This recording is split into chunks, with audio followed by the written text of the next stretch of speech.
আজকে দেখুন মেমারি ছানাপটি থেকে মেমারি গিয়েছিল বাজার করতে। মেমারি ছানাপটি থেকে 4 কেজি ছানা নিয়ে আসা হয়েছে। যখনই যাই তখনই নিয়ে আসে, কারণ আমরা ছানা খেতে খুব ভালোবাসি।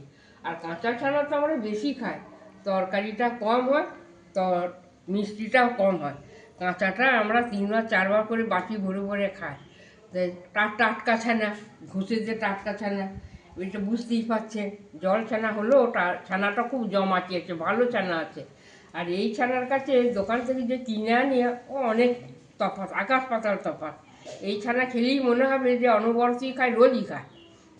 এখন আজকে মেমারি বাজার গিয়েছিল, আর মেমারি ছানাপটি থেকে 4 কেজি ছানা নিয়ে আসা হয়েছে। আমরা থাকি বর্ধমানে, কিন্তু আমাদের অন্য অন্য জিনিসগুলো মেমারি থেকেই নিয়ে আসা হয়, কারণ ওখানে একটু ভালোও হয়। আর ওইখানে আমরা এর আগেও করতাম, যার জন্য ওইখান থেকে নিয়ে আসে। 4 কেজি ছানা আছে, বাটিতে বাড়া হয়ে গেছে, 3 জনের 3টে বাটিতে বাড়া হচ্ছে, এবার খেতে বসবো। আর কাঁচা ছানা বেশি খায়, তরকারি আর মিষ্টি কম খায়। হয়ে গেছে, এবার ছানার পিস কাটছি। ছানাটা গোল হয়ে গেছে, এবার ছানার পিস কাটছি। দেখুন আমি খুন্তি করিয়ে কাটছি, আমি ওই ছুরি টুরি নিয়ে কাজ করিনি। আমার কাটা হয়ে গেছে, বেরিয়েও যাচ্ছে। এই যে আবার আমি কাটতে লাগছি।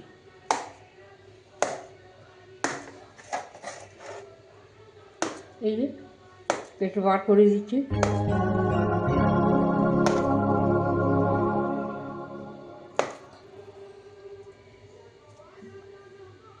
এই যে বেরিয়ে গেল সব, এটাও বেরিয়ে গেল। আবার একটা লাইন করছি। এরকম এবার 2টো করে পিস করে নিচ্ছি একসঙ্গে। কাটা হয়ে গেল। এবার যেটা করব, কড়াইয়ে তেল দিয়ে এটা ভাজতে রাখবো। এবার আমি তুলছি, ছানার বড়িগুলো আমার ভাজা হয়ে গেছে। এবার আমি এই দিকে তুলে রাখছি। এই দেখো, এই পিঠটাও আমার ভাজা হয়ে গেছে। এই তুলতে থাকছি।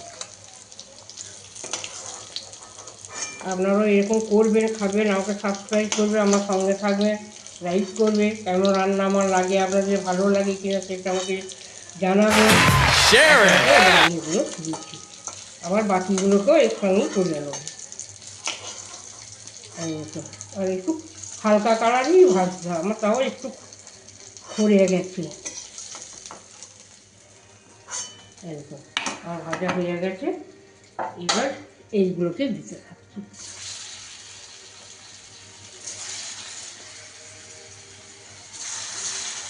এইসব কাজ করতে জানলে পরে চটপট হয়ে যায়।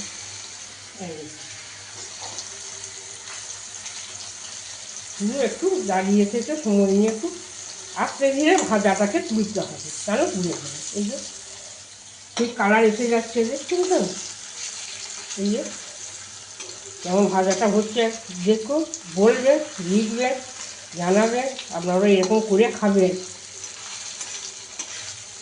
বাড়িতে ছানা খেতে সবাই খুব ভালোবাসে, যার জন্য আমি অত অত ছানা নিয়ে এসে কাঁচা খাই, তরকারি করি। আর এই যে ডালনা করেছি, এখনও আছে, ওটাও ডালনা করতে বলেছে আমার মেয়ে। বলেছে ওটাও কাঁচাও খাবো, আবার ডালনাও করবো। তাহলে আপনারা দেখতে থাকুন, করতে থাকুন। আর রান্না কেমন লাগে সেটা আপনারা বলবেন, লিখে পাঠাবেন।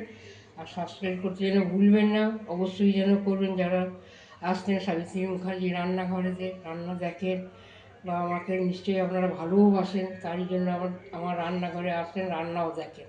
আর কেমন লাগে সেটা বলুন।